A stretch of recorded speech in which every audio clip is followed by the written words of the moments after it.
Meeting করে এই আম সংগ্রহের তারিখ নির্ধারণ করেছিলাম যে আমাদের 15 তারিখে এই জেলায় আম সংগ্রহ উদ্বোধন হবে।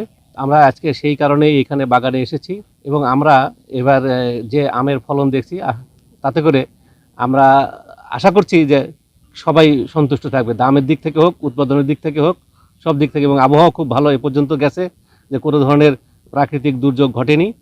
সেই দিক থেকে আমাদের কৃষক ভাইরাও যথেষ্ট ভালো আছেন। আমরা মনে করি যে এই এলাকার আম শুধু এইখানে না, অনেক জায়গায় ছড়িয়ে যাবে এবং কোনো কোনো ক্ষেত্রে যদি আম উৎপাদনের এই ডেট আগায় নিয়ে আসতে হয়, সেক্ষেত্রে আমরা সমন্বয় করব।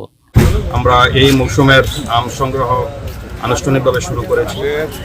আপনারা জানেন যে চুয়াডাঙ্গায় প্রায় 2300 হেক্টর জমিতে এবার আম চাষ হচ্ছে এবং সেটা প্রায় 12,000 কৃষক যারা বাগানের মাধ্যমে আম চাষ করে। এই চুয়াডাঙ্গায় 12,000 কৃষক আছে।